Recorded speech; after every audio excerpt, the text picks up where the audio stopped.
A redneck rave in Kentucky ends with 48 people charged, a throat slashing, and an impalement.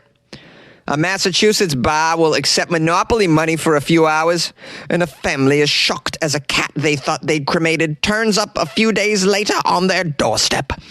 These are the weird stories for Thursday on Weird AF News. This is the only daily weird news podcast hosted by a comedian. Sometimes I do accents. You know, I'm not great at them, but whatever. We just try and spice it up here at Weird AF News. What do you have in your life that's spicy? I want to know. Send me a video. A redneck rave in Kentucky ends with 48 people charged, a throat slashing, and an impalement. All at the Redneck Rave in Kentucky. Take your whole family. It's safe. Your throat might get slashed, but other than that, good old time in Kentucky, the Redneck Rave. I mean, there's redneck festivals all over the land, but you know the one in Kentucky is authentic. That one's like 48 people arrested, 12 teeth between all of them. This is Kentucky.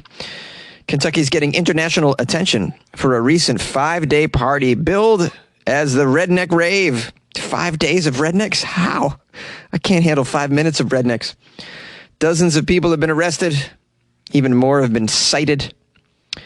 Blue Holler Off-Road Park in Edmonson County hosted last week's Redneck Rave event. Organizers said it would feature, quote, mud, music, and mayhem. Yep, mud, music, and mayhem. Sounds like there was a lot of mayhem. More mayhem than anything else, really. Someone was impaled. I mean, that's mayhem.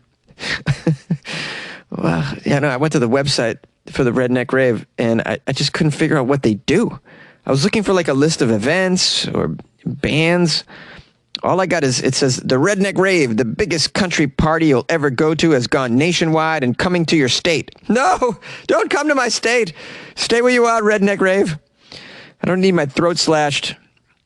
This is a weekend event like you've never been to in your life. That's right, because you'll be impaled.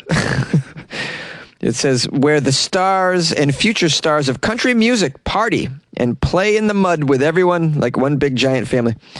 That's what it says happens at the Redneck Rave. You just play in the mud with some country music stars. I highly doubt the country music stars get in the mud with you, but we can imagine. There's a big picture here of men with guns.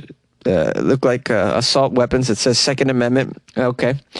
What else? There's pictures of scantily clad ladies, but it doesn't say a list of events. Oh, here's some things. Giveaways, updates, behind the scenes. I just want to know what goes on over there. I clicked on the tickets to find out how much they are, and it doesn't say the price because they were already sold out. This is a sold-out event. People are just into the Redneck Rave. Who knew? Now, it says here at the Mud Music Mayhem event, 34 people were cited on criminal charges that ranged from assault and strangulation to drug and alcohol possession.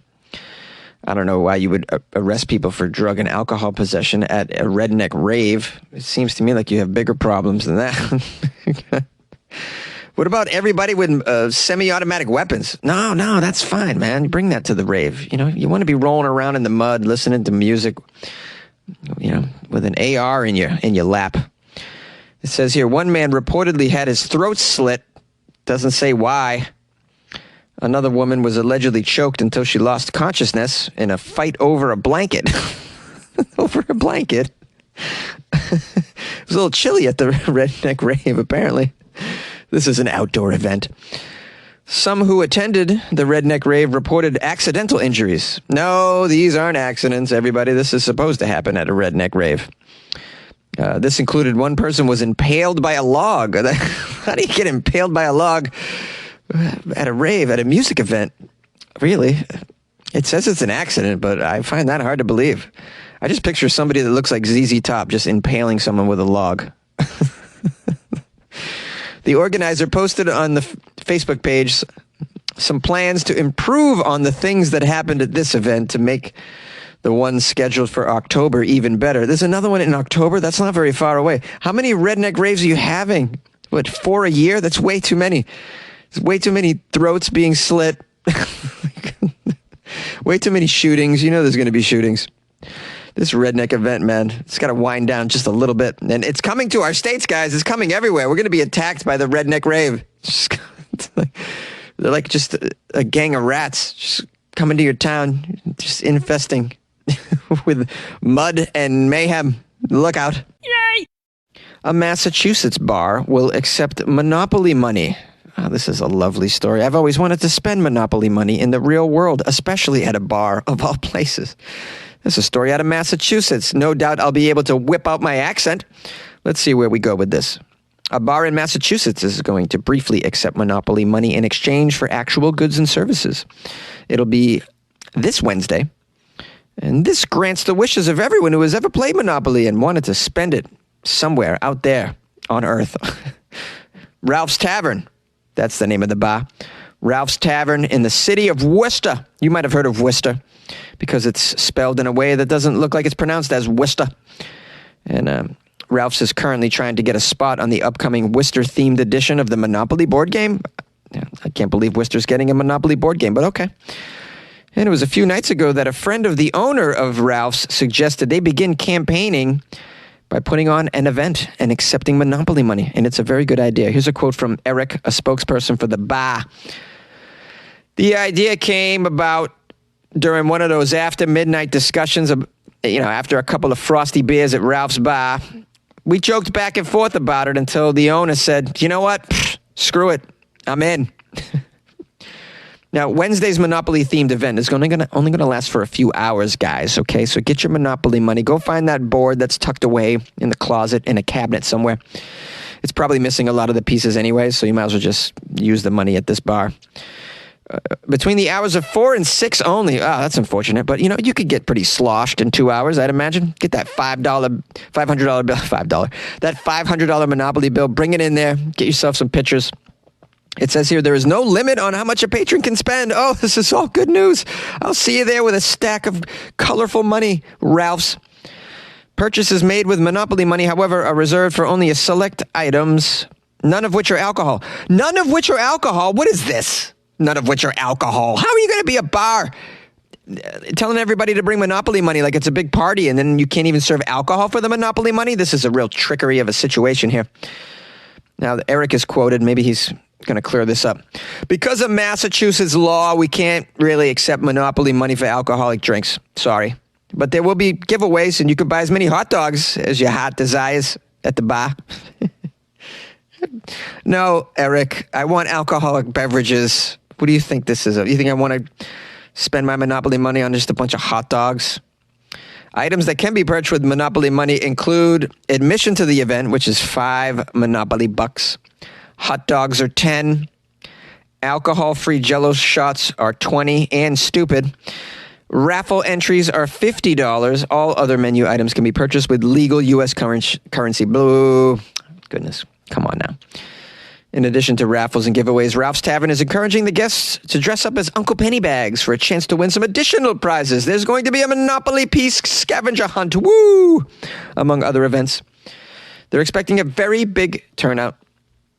We had people last night show up with Monopoly money. Pfft, we told them to come back on Wednesday. What do you think this is? We could just give out stuff every night of the week for Monopoly money? We're a bar. We're trying to stay in business, okay? We're a cornerstone of Worcester. Can't just be giving out our shit for Monopoly money. It's not real money, guys, at the end of the day. I can't pay my rent. Ralph's can't pay the electric bill, last we checked, with a $50 Monopoly buck, which I think is pink, but I can't really remember. Apparently, Ralph's is the oldest running tavern in Worcester. Whoa. And they would be honored to be one of the locations chosen for the Worcester edition Monopoly board. I can't even believe there's a Worcester edition of the Monopoly board, but maybe I'll have to get it. That way I can just use the Boston accent the entire time I'm playing and just annoy everyone. A family shocked as a cat they thought they'd cremated turned up on a doorstep a few days later. A family grieving for their dead cat got a huge shocker when he turned up alive a few days after they'd cremated him. Can you believe it? They cremated him. They thought he was dead. Has he been buried in a pet cemetery like the movie? That's when the pets come back alive. Because you miss them.